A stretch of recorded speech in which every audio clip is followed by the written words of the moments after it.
Вакцинацию в амбулатории административного округа Насыркорске на сегодняшний день прошли более 10 тысяч человек. Медики говорят, более ответственно к вопросам иммунизации подходят пожилые люди.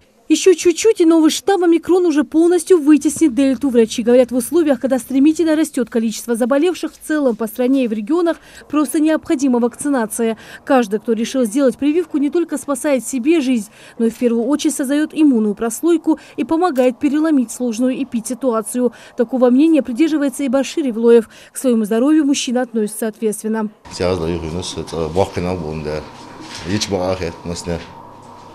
Коронавирус қандай? В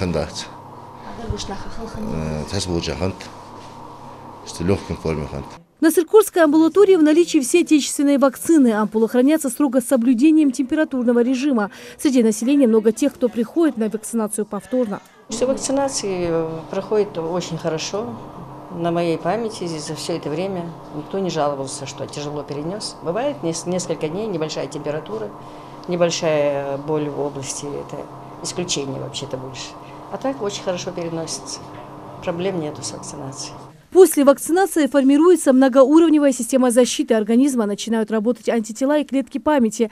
Прививка – это как архив для любого вируса. Поэтому, встречаясь с заражением, иммунная система срабатывает моментально. Специалисты говорят, отечественные вакцины способны противостоять даже измененному вирусу. Сегодня в Ингушетии вакцинация от коронавирусной инфекции, по данным Опитштаба, прошли более 247 тысяч человек. В целом по Назранскому району вакцинировано против новой коронавирусной инфекции 68 тысяч населения и около 15 тысяч ревакцинацию прошли.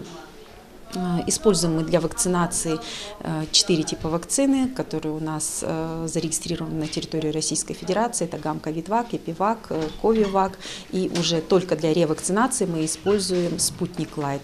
Ревакцинацию здесь в амбулатории на сегодняшний день прошли уже более 4 тысяч человек. Для второго этапа медики чаще всего используют Спутник Лайт. В Ингушетии растет количество заболевших именно новым штаммом омикрон.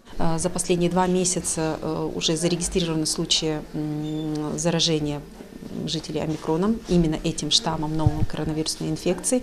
Количество заболевших растет ежедневно. Протекает заболевание в том случае, если заражение произошло именно штаммом омикрон в более легкой форме, то есть, как правило, не требует госпитализации.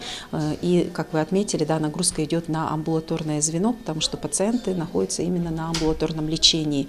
Сегодня огромная нагрузка легла на участковых врачей. Амбулаторная сеть Назранского района в силах обеспечить жителей всеми необходимыми для лечения коронавирусом препаратами. Как правило, основные группы препаратов, такие как противовирусные, потом антикоагулянты, кроверазжижающие, да, препараты, которые обязательно нужно назначать при коронавирусной инфекции, потому что есть риск тромбообразования.